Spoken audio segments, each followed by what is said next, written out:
Selamat pagi anak-anak. Assalamualaikum warahmatullahi wabarakatuh. Selamat jumpa lagi dengan Bu Yuni, yaitu yang mengampu materi PPKN, dimana pada pagi hari ini kita masih membahas materi bab 1, yaitu dinamika perwujudan Pancasila sebagai dasar negara dan pandangan hidup bangsa. Minggu kemarin sudah saya sampaikan untuk materi kita yang pertama, yaitu penerapan Pancasila dari masa ke masa. Terus yang kedua, dinamika nilai-nilai Pancasila sesuai dengan perkembangan zaman. Sekarang kita lanjutkan materi kita yang ketiga, yaitu perwujudan nilai-nilai Pancasila dalam berbagai kehidupan, di mana Pancasila sebagai dasar negara dan pandangan hidup bangsa dapat diwujudkan dalam kehidupan kita sehari-hari. Yang pertama yaitu mengenai perwujudan nilai-nilai Pancasila di bidang politik dan hukum. Demokrasi di negara kita yang berkembang adalah demokrasi Pancasila. Apa artinya? Yaitu suatu sistem demokrasi yang tumbuh dari tradisi-tradisi nilai-nilai budaya bangsa. Bisa diartikan demokrasi yang mengutamakan musyawarah mufakat dan kekeluargaan. Sesuai dengan perkembangan zaman di sini ya, perwujudan nilai-nilai Pancasila bisa di bidang politik, yaitu yang meliputi persoalan lembaga negara, hak asasi manusia, demokrasi, dan hukum.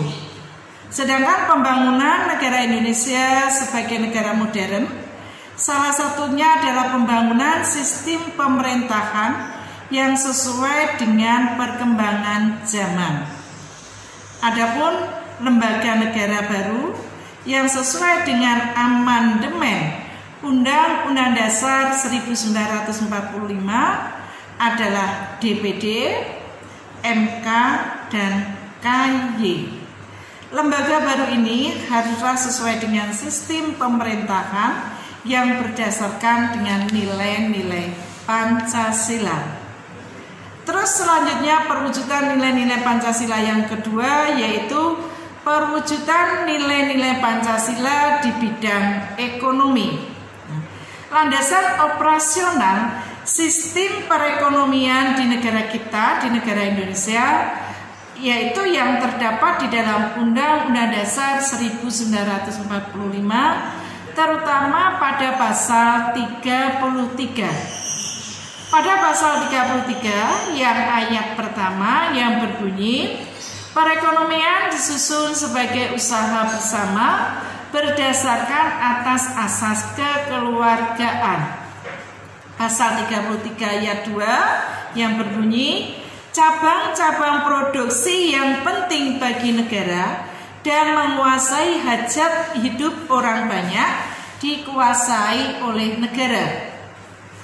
Terus ayat 3 yang berbunyi, bumi, air, dan kekayaan alam yang terkandung di dalamnya dikuasai oleh negara dan dipergunakan untuk sebesar-besarnya kemakmuran rakyat. Dan yaitu ayat yang keempat yang berbunyi, perekonomian nasional diselenggarakan berdasarkan atas demokrasi ekonomi dengan prinsip kebersamaan, efisiensi, berkeadilan, berkelanjutan, berwawasan lingkungan, kemandirian, serta menjaga keseimbangan, kemajuan, dan kesatuan ekonomi nasional. Sampai sini dulu. Mungkin anak-anak ada yang belum paham atau belum jelas. Saya mohon untuk diperhatikan biar kalian semuanya jelas dan paham.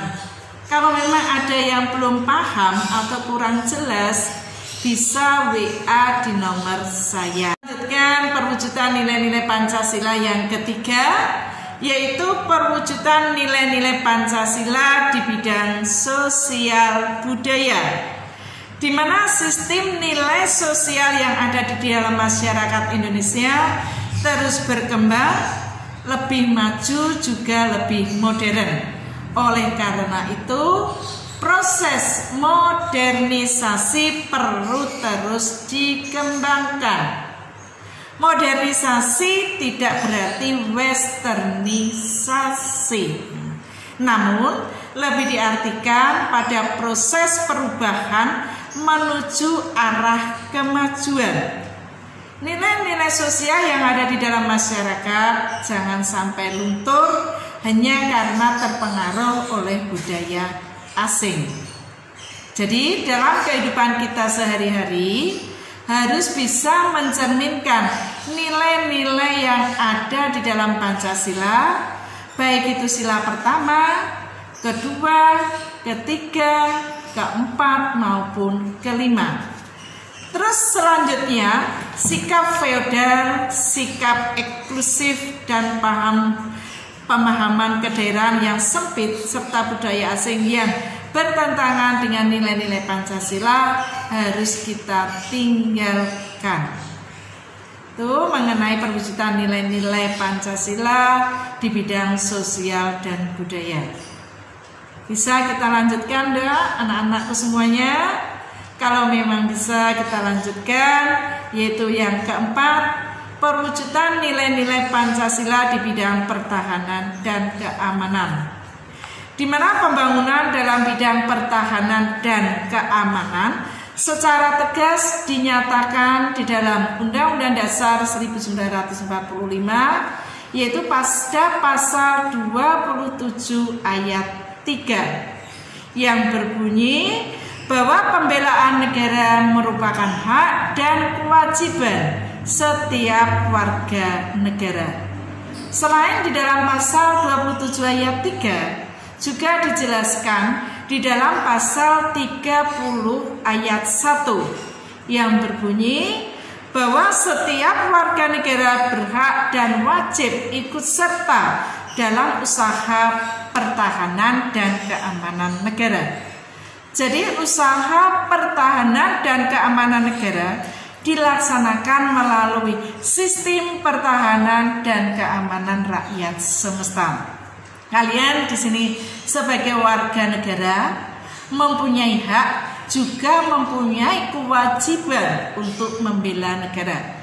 Seperti tadi yang ditegaskan di dalam pasal 27 ayat 3 dan pasal 30 ayat 1. Contohnya apa kalau di lingkungan sekolah dalam usaha pembelaan negara? Salah satu contohnya di sini yaitu yang pertama, ikut upacara bendera setiap hari Senin.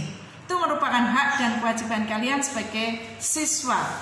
Terus yang kedua, ikut menjaga keamanan sekolah kita. Dan masih banyak contoh-contoh yang lain, baik di lingkungan sekolah, di lingkungan masyarakat, di lingkungan berbangsa maupun di lingkungan bernegara.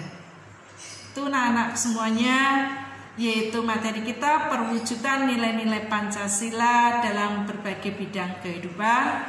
Tadi sudah saya sampaikan, bisa di bidang ekonomi, bisa di bidang sosial, bisa di bidang pertahanan dan keamanan. Sampai sini dulu materi kita yang ketiga, bab 1 saya anggap sudah selesai. Sekalian, setelah kalian memahami video dari saya tadi, bisa kalian buka di buku paket halaman 29, yaitu ada tugas mandiri.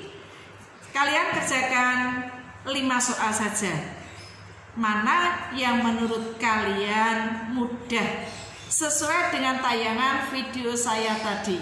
5 soal saja sesuai dengan tayangan video saya tadi. Kerjakan di buku paket, kerjakan di buku catatan PPKN. Kalau sudah dikirim di WA saya dan disimpan sebagai bukti fisik, kalau besok kita pertemuan langsung bisa dikumpulkan. Sampai sini dulu. Terima kasih. Wassalamualaikum warahmatullahi wabarakatuh.